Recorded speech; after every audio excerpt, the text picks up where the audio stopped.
Assalamualaikum warahmatullahi wabarakatuh. Salam jumpa Sobat Hori, Sobat MSH yang berbahagia.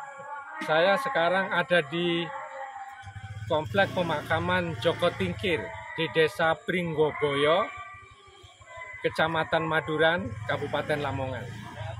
Memang kalau kita bicara tentang Joko Tingkir ini, makamnya ini ada dua.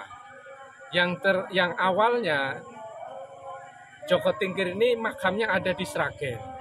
Tapi hari ini lebih terkenal bahwa makamnya Joko Tingkir Sultan Pajang ini adalah di desa ini, di Lamongan, di Desa Pringgoboyo, Kecamatan Maduran.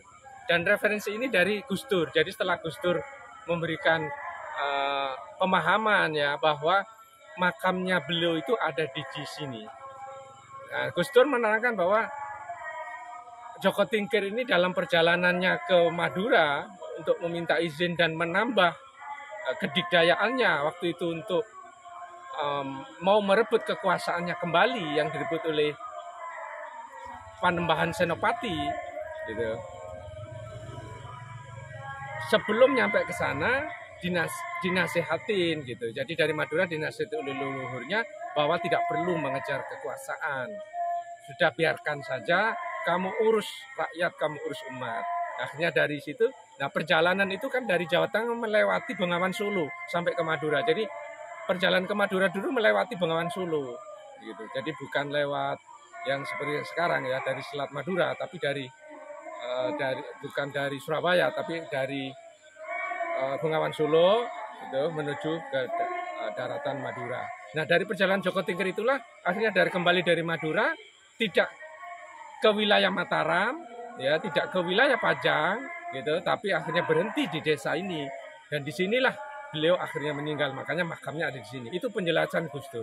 Dan Gus Dur itu beliau itu yang sanadnya nyambung ke Joko Tingkir. Gitu. Nah sebagai ilustrasi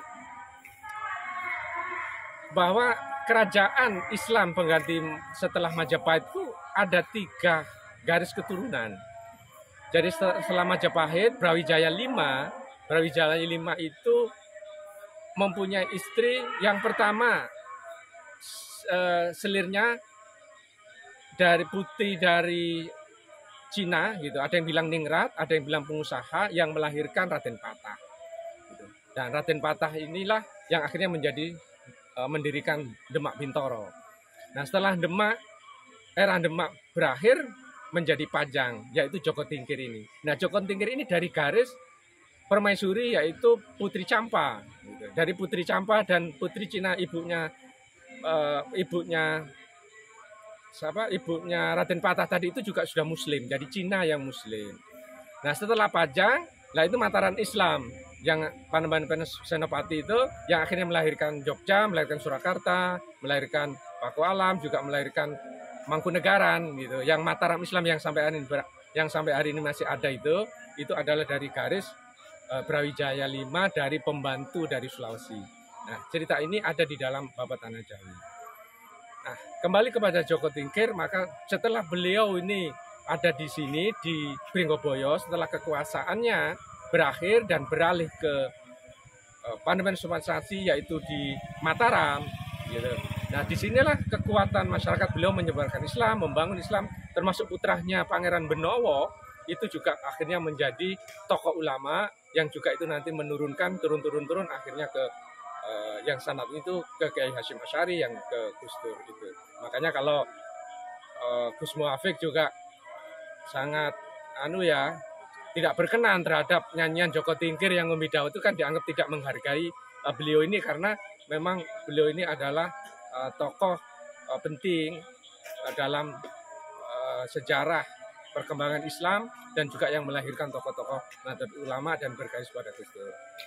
Demikian Sobat Horis, Sobat MSH, kalau Anda ingin berziarah ke makam Joko Tingkir di Desa Pringgoboyo, Kecamatan Maduran, Kabupaten Lamongan. Nah, ini saya sekarang di sini, saya malam Jumat, ramai dan sudah mulai banyak pengunjung. Saya akan ke dalam berdoa di sana, semoga beliau selalu ditempatkan yang mulia di sisi Allah Subhanahu wa taala. Dan perjuangannya memberi inspirasi pada kita untuk membangun masyarakat, negara, umat dan yang lebih baik.